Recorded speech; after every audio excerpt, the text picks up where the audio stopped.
안녕하십니까. 스트레이트 이문현 기자입니다.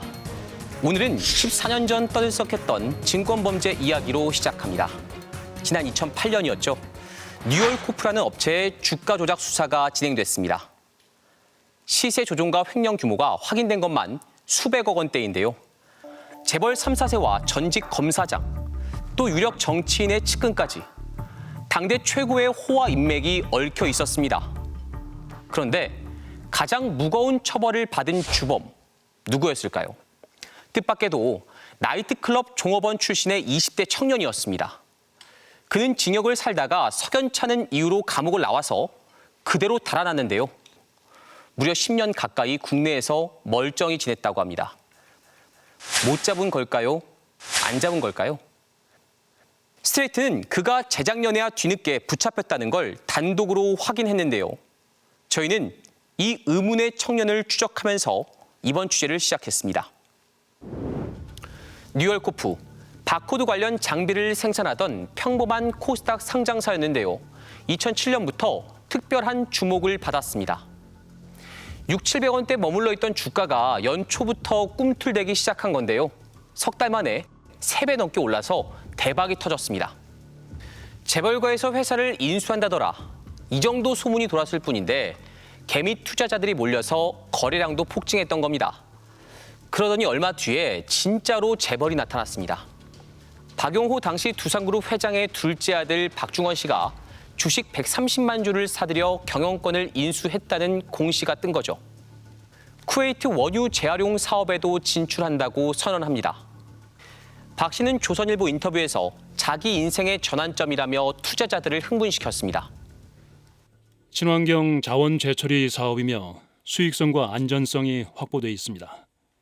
계획대로 진행된다면 영업이익률 60%에 달하는 황금알을 낳는 사업입니다. 그런데요, 이거 모두 거짓이었습니다. 경영권 인수? 이건 그냥 서류상으로만 꾸민 거고요. 실제 돈은 한 푼도 안 넣었습니다. 알만한 재벌가 자손들을 화려한 병풍으로 내세운 그냥 주가 조작이었던 겁니다. 설마 어떤 그 재벌가의 어떤 이미지를 걸고 사기를 칠 것인가 별로 의심을 하지 않았죠. 두산뿐이 아니었습니다. 현대가 3세들도 투자했고 전 국무총리의 아들과 이명박 전 대통령의 측근까지 가담했습니다. 결국 2008년 검찰 수사가 이뤄졌죠. 전 총리와 재벌 아들들을 바지 사장으로 내세워서 주가를 조작해온 재벌 테마주 일당이 기소됐습니다. 하지만 수사와 재판 결과 드러난 주범, 28살 무명의 청년이었습니다. 조영훈. 그의 경력은 고등학교 졸업 후 강남 나이트클럽 웨이터와 수입차 판매원이 전부였습니다. 이런 젊은이가 재벌 3, 4세 등 유력 인사들을 끌어들여 복잡한 주가 조작 범행을 설계하고 실행했다는 건데요. 당시 투자자들은 물론 언론도 의심을 거두지 못했습니다. 조영훈의 나이라든지 경험이라든지 경력이라든지 이런 것을 비추어 볼 때 그걸 할 수 있는 만한 그런 그릇이 못 된다. 결국은 다른 누군가 핵심 인물이 있는데 웨이터와 판매 사원이라는 직업을 통해 과연 10여 년 연상의 재벌가 자제들과 주가 조작을 공모할 정도로 끈끈한 인연을 맺을 수 있었는지 의문이다. 조 씨의 1심 재판 때 변호인은 양재택 변호사였습니다. 서울 남부지검 차장검사로 있다가 뉴얼코프 수사 직전 검찰을 나온 말 그대로 따끈따끈한 전관이었습니다. 남부지검은 여의도를 관할하며 증권 범죄를 많이 다루는 곳이죠. 조 씨에게 선임 경위를 물어보자 아는 사람에게 남부지검 간부를 지낸 전관 출신으로 추천받았다고 밝혔습니다. 양 변호사의 도움을 받았던 1심 재판에서 징역 5년을 받았지만 2심에선 징역 7년으로 늘어나 형이 확정됐습니다. 그렇게 수감 생활이 계속됐는데요. 난데없이 검찰이 조 씨를 수시로 불러내기 시작합니다. 조사할 게 있다는 이유였습니다. 재판을 받을 때부터 형이 확정된 뒤에도 그는 문턱이 닳도록 검사실을 드나들었습니다. 2009년부터 2년 2개월간 무려 261번이었습니다. 통상 재판에 넘어간 피고인은 이런 출정 조사가 별로 없다는데 말이죠. 보통 조사하면 한 4-5번만 나가도 적지 않은 건데 몇백 회라는 것은 그럼 사건이 10개 한 20개 된다는 얘기고 아니, 그런 조사할 일도 없이 출정 갈 일은 사실 없거든요. 그러니까 흔한 상황. 그렇죠. 당연하죠. 이상한 게 또 있습니다.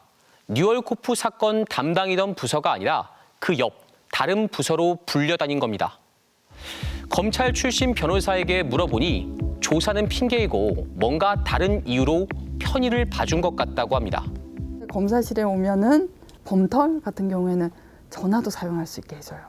검사실에서 가족들과 특별 면회를 했다.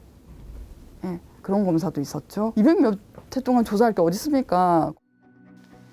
조 씨는 그 방에서 뭘 했을까요? 정말 누군가 뒤에서 그를 감싸줘야 할 사정이라도 있었던 걸까요? 저희는 당시 조 씨와 함께 검사 방에 드나들었다던 어느 재소자를 만났습니다. 그는 놀라운 말을 해줬습니다.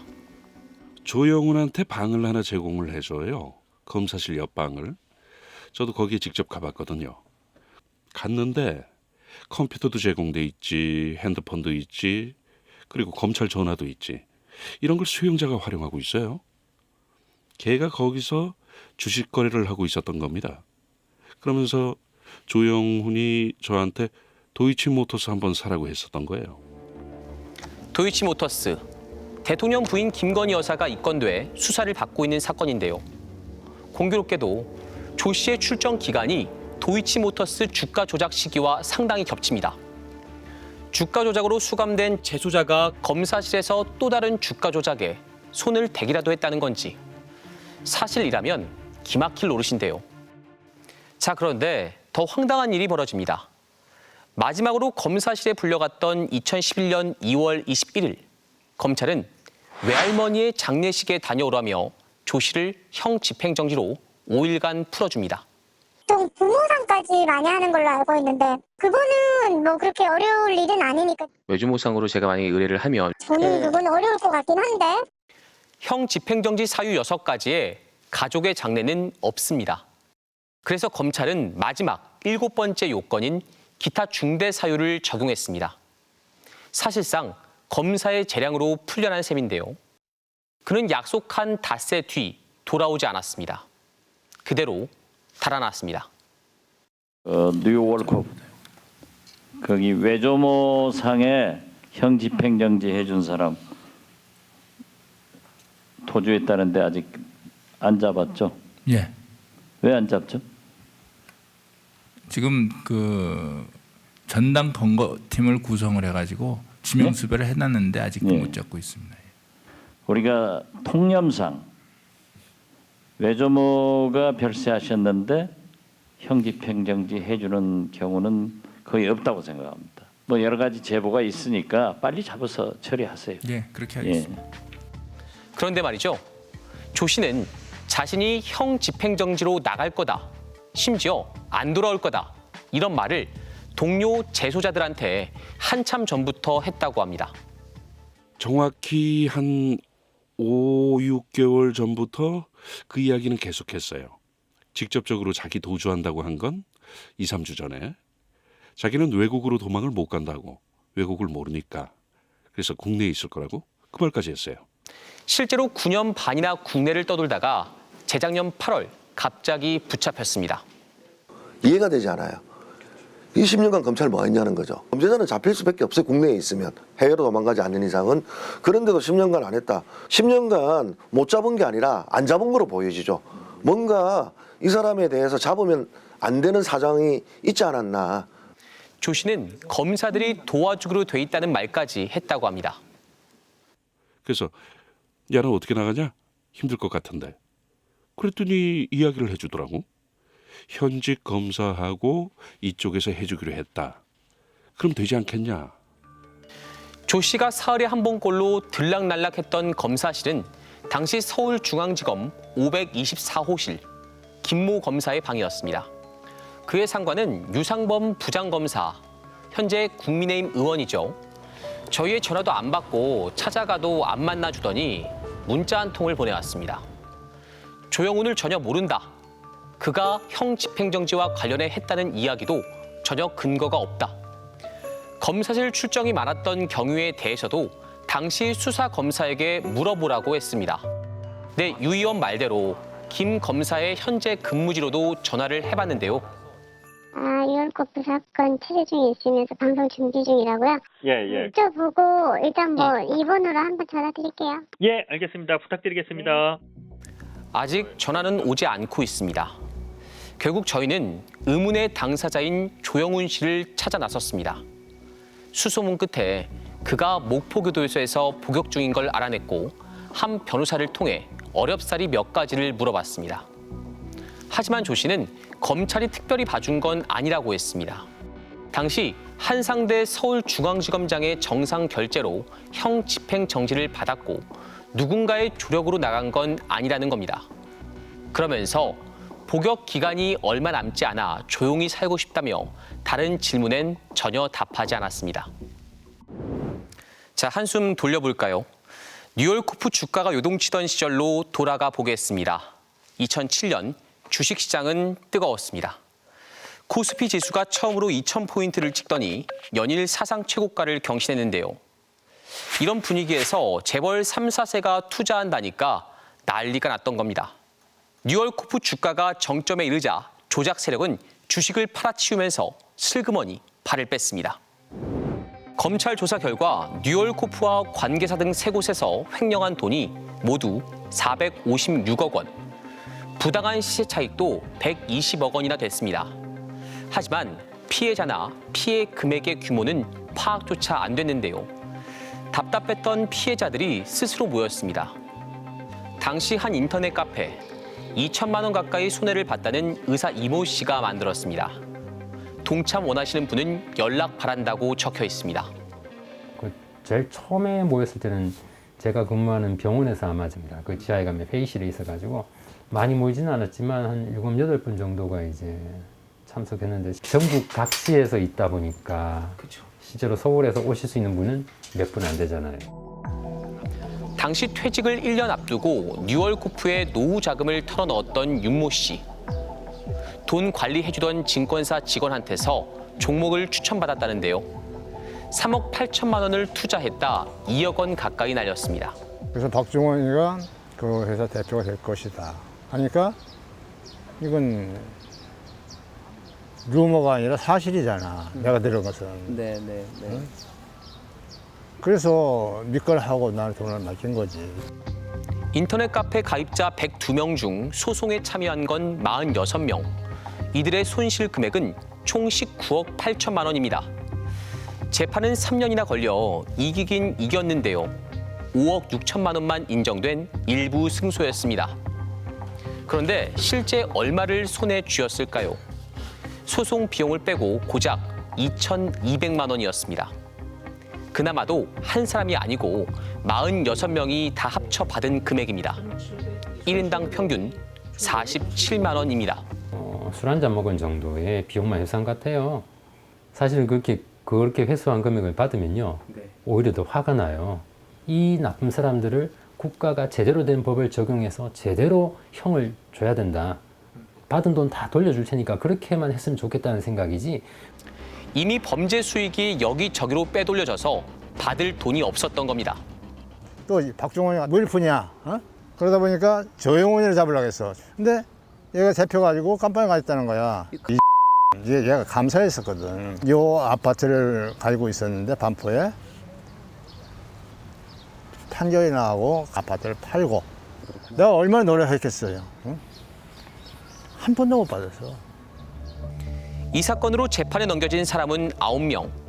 주범 조영훈 씨는 징역 7년이 확정됐고 두산가 사세 박중원 씨와 동업자 1명은 징역 2년 6개월에 불과했습니다. 나머지 6명은 모두 집행유예로 풀려났는데요. 피해자들은 아직도 검찰이 수사를 하다 말고 덮었다고 입을 모읍니다. 그래서 이 조영훈이라는 사람은 제가 봐서는 그냥 껍데기에 불과해요. 그냥 너 그냥 이거 다 이제 덮어 쓰고 가서 몇 년 살다 나오면은 너 그래도 뭐 몇 억 생기지 않느냐 이렇게 됐을 거라고. 그걸 누가 믿겠어요? 이 젊은 20대밖에 안 된 청년이 그거를 이제 다 설계를 했다고요? 아유, 저는 그걸 믿질 않아요. 주가 조작 수법이 당시로서는 최첨단 수준이었습니다. 당시 일당은 홍콩은행에 펀드를 만들어 65억 원을 빼돌린 뒤 그 돈으로 다시 국내 주식을 산 것처럼 속였습니다. 이른바 검은머리 외국인 수법인데요. 나이트클럽 종업원 출신의 20대 수입차 판매원이 어떻게 이걸 다 기획했냐는 겁니다. 저게 사실 외국인 투자자들이 IMF 때 금융권에 대한 주식을 매입한 거 말고는 들어온 예가 별로 없었습니다. 그랬기 때문에 당시에 이제 검은 머리를 모르는 상태에서 어떤 한국계 외국인이 외국 법인의 명의로 들어왔다면 그건 당시로서는 상상하기 어려운 상황이었습니다. 뭐 기자님이나 저나 해외 송금할 때도 당황할 때가 많은데 펀드를 만들어서 거기에 자금을 보냈다가 이 자금을 세탁을 해서 외국 자금으로 만들어요. 그리고 다시 한국에 들어왔을 때 투자가 한다. 조모씨 혼자 할 수 있느냐, 못하는 것들이죠. 조 씨 일당은 주가 조작이 한창이던 2007년 5월부터 석 달간 뉴얼코프 회사 돈 수십억 원을 다른 회사로 빼돌렸는데요. 세 곳에 각각 44억 원, 20억 원, 9억 원씩입니다. 모두 시세 조종에 가담했거나 범죄 수익을 숨기려고 만든 회사들인 걸로 추정됩니다. 사실 주가 조작 수사는 자금 추적이 기본인데요. 어쩐 일인지 당시 검찰은 돈의 흐름도 쫓다 말았습니다. 네, 당시 검찰 수사 딱 거기까지였습니다. 수상한 돈이 왜 나왔고 결국 누구의 주머니로 흘러 들어갔는지 밝혀지지 않았습니다. 그래서 저희가 추적해봤습니다. 빼돌려진 자금 일부가 들어간 곳, 파인 오토렌탈이란 렌터카 업체인데요. 등기를 떼봤더니 이사 이름에 낯익은 검사 출신 변호사가 보입니다. 바로 진영구 전 검사장입니다. 지금은 한동훈 법무장관의 장인으로 더 유명하지만 잘 나가던 공안통 검사였습니다. 1999년 대검 공안부장 때였죠. 기자들과의 술자리에서 조폐공사 파업을 검찰이 유도했다, 이렇게 말했다가 구속까지 됐습니다. 이런 그가 임원이었던 파인 오토렌탈. 설립 시기도 묘한데요. 2007년 7월, 그러니까 뉴얼코프 주가 조작이 한창 벌어질 때 만들어진 회사입니다. 등기상 대표 이모 씨는 주가 조작 공범으로 실형 2년 6개월을 살았고요. 이 회사 이사와 감사도 공범이었습니다. 그런데 우연인가요? 뉴얼코프가 인수한 또 다른 회사에도 진 전 검사장이 감사로 등재돼 있었습니다. 주가 조작과 직간접적으로 연결된 이런 회사들에 진영구 전 검사장이 왜 자꾸 나오는 걸까요? 저도 이렇게 궁금한데 검찰은 아니었나 봅니다. 심지어 진 전 검사장의 이름이 재판에서도 나왔는데 말이죠. 당시 법정에 나온 조영훈 씨는 자신의 횡령액 중 3억 원을 진영구 전 검사장이 썼다고 주장했습니다. 구치소에서 동료 수용자에게도 같은 얘기를 여러 차례 했다고 합니다.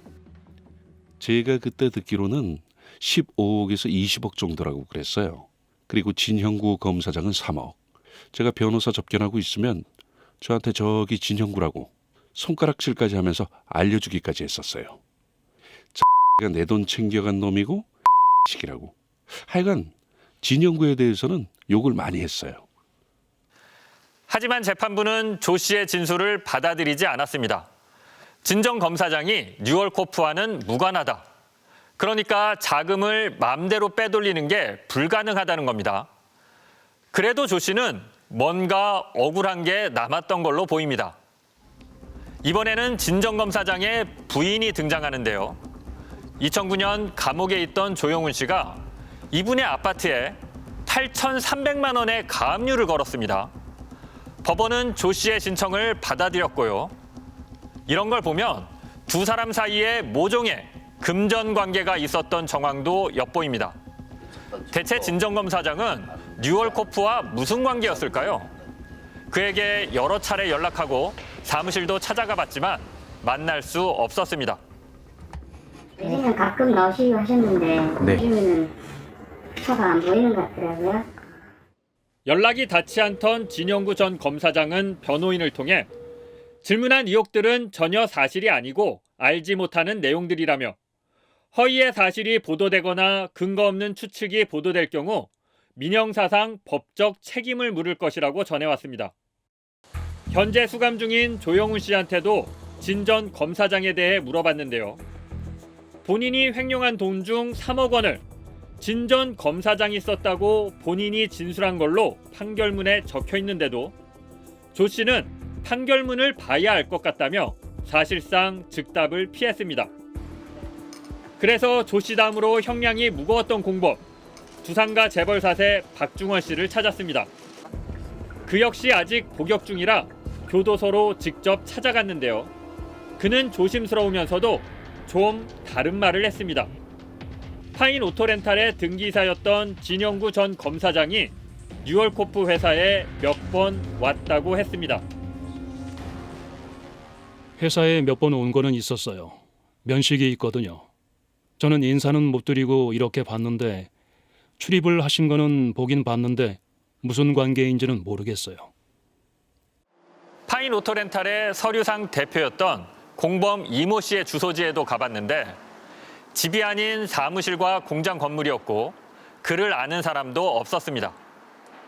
혹시 이 사장님이라고 여기 계시나요? 네. 여전히 베일에 쌓인 진정 검사장의 정체. 그렇다면 뉴얼코프 사건을 수사했던 검사는 뭐라고 할지 궁금했습니다. 이 사건 수사팀장은 대검 차장검사를 지낸 봉욱 변호사인데요. 역시 만나기는 쉽지 않았습니다. 사장님 혹시 계시면? 아니, 안 계신데. 통화가 계속 안 되던 봉 전 차장은 문자 메시지를 보내왔는데요. 당시 수사 과정에서 진영구 전 검사장의 이름이 언급된 바는 전혀 없었다. 검찰을 떠난 상황에서 현직대 사건에 대해 말씀드리는 것은 적절치 못하다고 했습니다. 개미들에겐 목숨과도 같은 투자금. 하지만 수사가 벽에 부딪히면 피해 복구는 더 막막해집니다. 주가 조작 범죄에 주로 적용되는 자본시장법 위반 사건들의 추징금 환수 비율은 최근 10년간 2.3%에 불과합니다. 검찰 출신들의 이름이 등장하는 사건에서 수사의 공백이 더 도드라져 보이는 이유는 뭘까요? 또 다른 사건 하나를 꺼내보겠습니다. 뉴얼코프 사건 몇 년 뒤인 2015년 해조류로 치매 치료제를 개발한다는 제약사 보타바이오의 주가 조작 의혹 사건이 터집니다.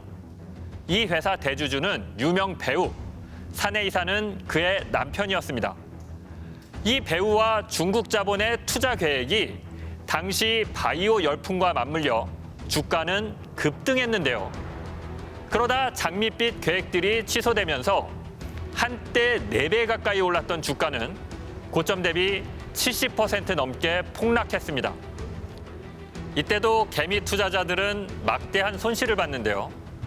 그 사이 이 회사에선 무려 434억 원이 빠져나와 어디론가 흘러갔습니다. 주가 조작으로 번 돈을 빼돌린 게 아니냐는 의혹을 샀는데요. 하지만 이 돈의 행방에 대해선 검찰 수사로 드러난 게 없습니다. 2016년 서울 남부지검 증권범죄합동수사단은 유명 배우의 남편 이모 씨를 기소했습니다. 호재성 내용을 거짓으로 공시해 40억여 원의 부당이득을 챙긴 혐의였습니다. 이 씨를 포함해 회사 전 대표와 투자자 모집책 등이 기소된 이 사건. 재판은 어떻게 진행됐을까요? 1심에선 모두 유죄였다가 2심에선 전원 무죄로 뒤집혔습니다. 사정이 생겨서 투자를 못 받았을 뿐 주가 조작은 아니다. 이런 피고인들 주장을 놓고 1심과 2심 판단이 완전히 엇갈린 겁니다. 이 씨는 자신이 유명 연예인의 남편이라 검찰이 편파 수사를 했다고 비난했습니다. 실제로 그 행위를 한 대표는 기소를 안 했어요, 검찰에서. 검찰에서는 띄울 게 필요로 하니까 제가 필요로 하지 대표이사는 필요가 없잖아요. 그런데 이 사건에서도 한동훈 법무장관의 장인 진영구 전 검사장이 등장합니다. 보타바이오의 경영 활동을 감시해야 할 사회이사였습니다. 2014년 11월 이사가 됐고요. 공교롭게도 검찰이 수사를 시작한 2016년 7월에 물러났습니다. 그의 재임 기간은 검찰이 지목한 주가 조작 시기와 정확히 일치하는데요. 그런데도 당시 재판에 넘겨졌던 사내이사 이 씨는 진정검사장을 여전히 모른다고 합니다. 저는 그분을 몰라요. 아, 전혀 모르세요? 예, 전혀 모르는 분이에요. 근데 같은 시기에 보니까 이제 그 보타바이오 이제 이사가 포타바이오는 엄밀히 얘기하면 공동 경영체예요. 공동 경영자인 김성 회장이 실제로 경영자예요. 뉴월코프 사건처럼 이때도 검사복을 벗은 지 얼마 안 된 정관이 피고인 중 한 명의 변호를 맡았습니다. 그 변호사한테 당시 수사검사들이 무척 깍듯했다는 증언도 나왔습니다. 그런데 갑자기 어떤 중년의 남자가 들어오는 거예요. 그 검사실로. 그 중년의 남자가 들어오니까 수사검사가 바로 일어나더니 깍듯이 인사를 하더라고요. 그래서 제가 속으로 판단하기는 무슨 검사장이나 차장검사급이 내려왔나 보다 이렇게 생각을 했었죠. 누구냐고 물어보니까 변호사라고. 검사실에 들어간 정관 변호사는 후배인 검사들을 내보낸 뒤 본인의 의뢰인도 아닌 주범 이 씨와 단둘이 30분간 면담도 했다고 합니다. 이 보타바이오 사건은 검찰이 대법원에 상고한 지 이제 3년이 다 돼가는데요. 아직 최종 판결은 나오지 않았습니다. 수백억 원대의 투자금이 회사를 빠져나와 어디로 갔는지 아무도 모르는 겁니다. 윤석열 정부 출범과 동시에 요즘 최고의 실세로 통하는 분. 네, 한동훈 법무장관인데요. 지난 17일 취임하자마자 금융증권범죄 합동수사단이란 조직을 검찰에 다시 설치했습니다. 국가가 그런 서민 대중이 피해를 입는 화이트칼라 범죄에 대해서 강력하게 대처할 거라는 메시지를 대중에게 주는 게 전 중요하다고 생각합니다. 그렇기 때문에 제가 취임한 직후에 바로 금융증권범죄 합동수사단을 부활시킨 겁니다. 이전 문재인 정부는 검찰의 직접 수사 범위를 꾸준히 줄여왔습니다. 그 과정에서 추미애 전 법무장관이 증권범죄 합동수사단을 없앴는데 새 정부가 이걸 2년여 만에 되살린 겁니다. 줄여서 합수단이라고 하겠습니다. 이게 뭐냐? 간단히 설명드리면요. 검찰이 혼자 수사하려면 금감원에 공문을 보내서 주식거래 자료를 받아야 합니다. 바쁘게 수사하다 보면 아무래도 번거롭겠죠. 하지만 검찰의 합수단이 만들어지면 금감원 직원들이 파견돼 한 식구가 됩니다. 검사들이 필요로 하는 자료를 곧바로 제공해 줄 수 있고요. 거래 내역을 펼쳐놓고 주가 조작이 맞나? 이런 분석도 신속하게 가능하겠죠. 합수단에는 금감원 직원뿐 아니라 금융 조세 관련 민간 전문가들도 합류해 검사들과 머리를 맞댄다고 합니다. 따라서 여의도 증권가를 담당하는 서울 남부지검에 설치됩니다. 원래 합수단은 2013년에 처음 만들어졌는데요. 문을 연 지 7개월 만에 금융증권범죄 피의자 126명을 기소하고 240억 원의 범죄 수익을 환수하면서 여의도 저승사자로 명성을 날렸습니다. 아니 이렇게 잘 나가던 조직을 추미애 전 장관은 왜 폐지했을까요?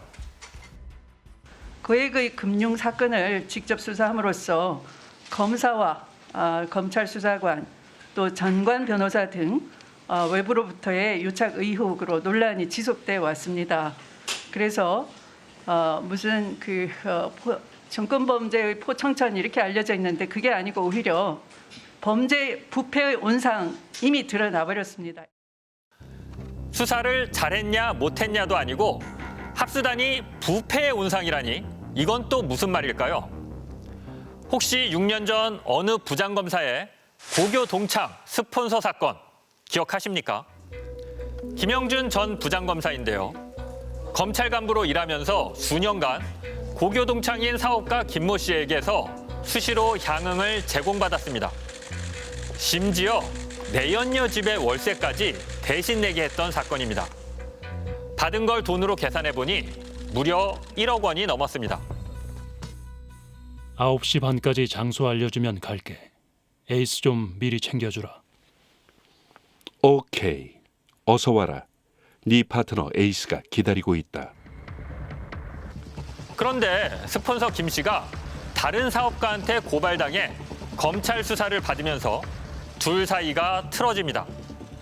큰돈 써가며 대접했는데 정작 일이 터지니까 친구인 부장검사가 별 도움이 못 됐던 모양입니다. 사업가 김 씨는 결국 그간의 스폰서 관계를 폭로하기 시작했습니다. 야, 그 문서에다 써놓은 건 뭐야? 야, 그걸 문서로 써서 어디다 내려고? 대검에. 아, 무슨 소리야? 그러면은, 야, 진짜 그럼 다 끝이야. 나랑 30년 친구라 그랬지? 야, 그러면 나 감찰 조사 받아야 돼. 그러면 뭐, 계좌고통하고 다 까고 나는 그냥, 그게 아니라 친구 죽는 거 보고 싶어서 그래? 그러자 김영준 전 부장검사는 자신에게 복수하려는 친구의 입을 막기 위해 박모 변호사를 내세웁니다. 스폰서 김 씨가 비리를 제보하자 박 변호사는 그걸 취소해달라며 김 씨에게 2천만 원을 건네기도 했습니다. 이런 막장 드라마가 벌어질 때 김영준 부장검사의 직책이 뭐였을까요? 바로 서울 남부지검 증권범죄 합수단장이었습니다. 더 심각한 문제는 지금부터입니다. 그가 합수단장이던 2015년 스폰서 친구 해결사로 나섰던 박 변호사가 남부지검에 와서 수사를 받게 됐던 겁니다. 미공개 정보를 이용한 주식거래 혐의였습니다. 이렇게 가까운 옛 동료가 입건돼 오면 다른 부서로 넘겨서 수사를 피해야 하는데 김영준 합수단장은 그러지 않았습니다. 그냥 수사하고 박 변호사를 무혐의 처분했습니다. 이때도 박 변호사로부터 2차례 향응과 현금 1,000만 원 등을 받았던 걸로 드러났는데요. 공수처는 올해 3월 김 전 부장검사를 이 같은 혐의로 재판에 넘겼습니다. 공수처가 출범 1년 만에 처음으로 기소한 사건이기도 합니다. 증권범죄 전문부서의 수사 책임자가 옛 검찰 동료를 수사한다면서 뇌물까지 받은 의혹에 휩싸인 건데요. 검사들이 라임의 김봉현과 룸사롱에서 술 먹고 99만 원 기소하는 우스꽝스러운 일, 자기 편 봐주기가 또 있었지 않습니까? 그러니까 이런 시스템이 작동하는 게 계속되는 한 합수단이 아니다. 특별 합수단이 온다 하더라도 전관에 대한 부분들이 개선되지 않으면 계속 반복될 거다.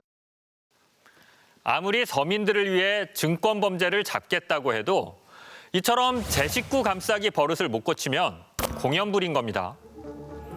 2012년 김광준 서울고검 부장검사, 희대의 다단계 사기꾼 조이팔의 측근과 유진그룹으로부터 10억 원대 뇌물을 받은 혐의로 구속돼 징역 7년형을 선고받았죠.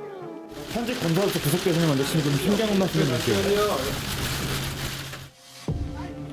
유죄가 입증되진 않았지만 그는 당시 후배 검사들과 함께 미공개 정보를 이용해 주식을 산 혐의로 수사를 받기도 했습니다.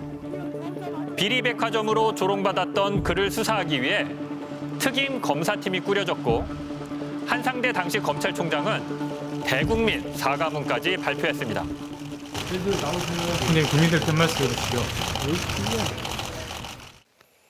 그보다 앞선 2008년에는요.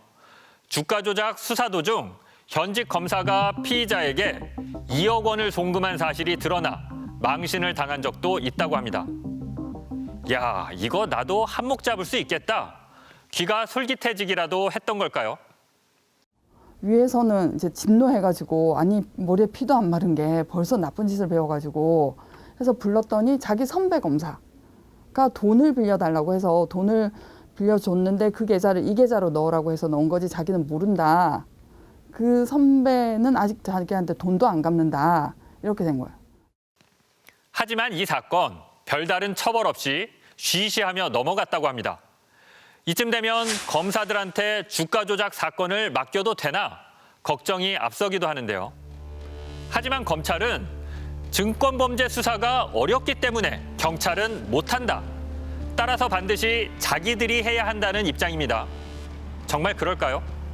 멀리 갈 곳도 없이 재판과 수사가 진행 중인 도이치모터스 주가 조작 사건을 보겠습니다. 이 사건은 사실 경찰이 작성한 내사 보고서가 재작년 초 언론을 통해 공개되면서 본격적으로 알려졌습니다. 이때는 윤석열 검찰총장 시절이었습니다. 부인 김건희 여사와 장모 최모 씨도 자본시장법 위반 혐의로 고발됐는데요. 검찰은 고발장 접수 1년 반이나 지난 작년 말 권오수 도이치 회장과 주가 조작 선수들만 기소했습니다. 김 여사는 조작 세력에게 10억 원이 든 계좌를 맡긴 사실이 드러나 있고요. 어머니 최 씨는 도이치모터스 이사와 같은 인터넷 주소에서 여러 차례 주식을 거래한 의혹이 제기됐죠. 이른바 동일 IP 거래는 시세 조종의 증거라는 증권 전문가들의 관측도 있습니다. 더욱이 이들 모녀는 서로 짜고 주식 물량을 주고받는 통정거래 정황까지 검찰 공소장에 드러났는데 아직 한 차례도 불러 조사하지 않았습니다.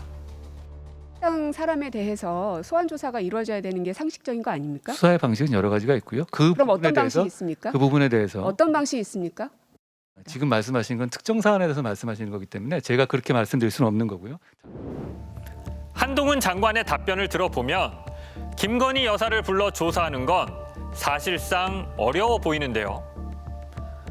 서면 조사만 한 뒤 무혐의 처리할 거란 전망이 나오는 이유입니다. 최근 검찰이 증권범죄 합수단을 다시 만들어 의혹을 보이고 있는데 이 사건부터 어떻게 마무리하는지 많은 국민들이 지켜볼 겁니다.